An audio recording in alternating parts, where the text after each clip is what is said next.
আজ আমি নিয়ে চলে এসেছি তোমাদের কাছে শিম বেগুনের পাতুরি। বাজারে এখন শিম নতুন উঠছে।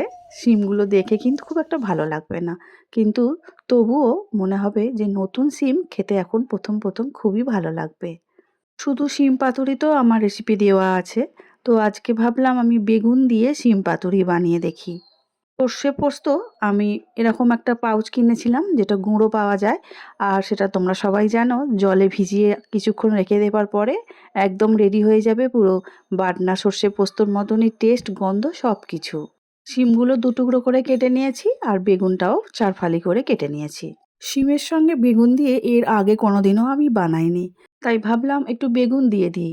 বেগুন দিলে যদি খেতে অন্যরকম হয়, ভালো লাগে, তাহলে তো খুবই মজা হবে। কড়া বসিয়ে দিলাম, কড়ার মধ্যে সর্ষের তেল দিয়ে দিয়েছি। দিয়ে দিলাম হাফ চামচের মতো কালো জিরে।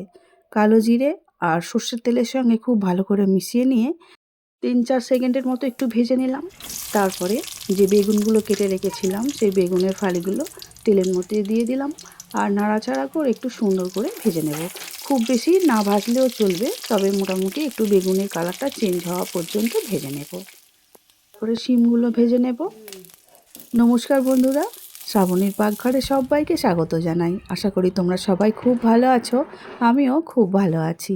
আমার রেসিপিগুলো যদি খুব ভালো লেগে থাকে, আর যদি এখনও সাবস্ক্রাইব করা না হয়ে থাকে, প্লিজ লাইক শেয়ার সাবস্ক্রাইব করে শ্রাবণীর পাকঘর চ্যানেলটির পাশে থেকে যাওয়ার অনুরোধ রইল। পাশে থাকা বেলটা অবশ্যই প্রেস করে দিও, তাতে যখনই কোনো রান্না ছাড়বো সবার আগে তোমাদের কাছেই পৌঁছে যাবে। আর যে সকল বন্ধুরা ফেসবুক পেজ থেকে দেখছো, প্লিজ পেজটিকে ফলো করে দিও। বেগুনগুলো সুন্দর করে ভাজা হয়ে যাওয়ার পরে একটা প্লেটে তুলে নিয়েছি। এবারে শিমটা ভেজে নেওয়ার পরে 1 কাপের মতো জল দিয়ে নাড়াচাড়া করে নিচ্ছি।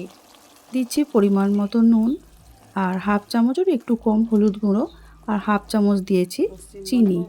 সবজির নিরামিষ রেসিপি তো একটু চিনি দিলে খেতে ভালোই লাগে। এবারে সব কিছু একসঙ্গে খুব ভালো করে মিশিয়ে নিচ্ছি।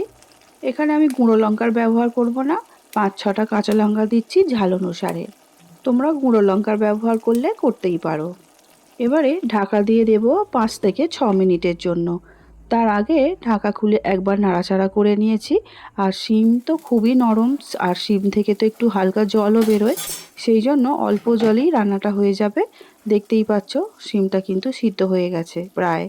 এবারে এর মধ্যে দিয়ে দেব যে বেগুনগুলো ভেজে রেখেছিলাম। তার আগে একটু খুন্তি দিয়ে নাড়াচাড়া করে নিলাম। নেবার পরে ভেজে রাখা বেগুনটা তুলে দেব। আবারও বেগুন আর শিম ভালো করে মিশিয়ে নিয়ে সর্ষে পোস্ত জলে ভিজিয়ে রেখেছিলাম, সেই সর্ষে পোস্তটা চামচের সঙ্গে খুব ভালো করে আবার একটু মিশিয়ে নিলাম। এবারে দিয়ে দেব শিম আর বেগুনের ওপরে।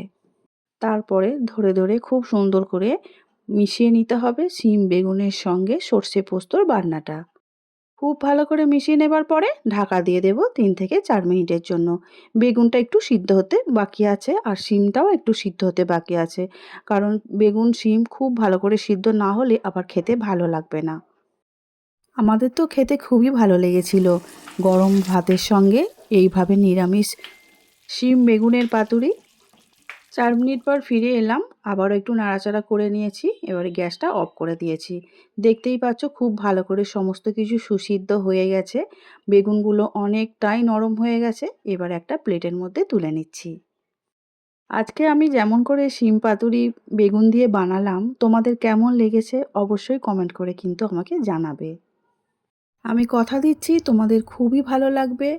আজ তাহলে আসছি, দেখা হবে অন্য দিন নতুন রেসিপি নিয়ে। সবাই খুব ভালো থাকবে, সুস্থ থাকবে। আমার ভিডিওটি দেখার জন্য ধন্যবাদ।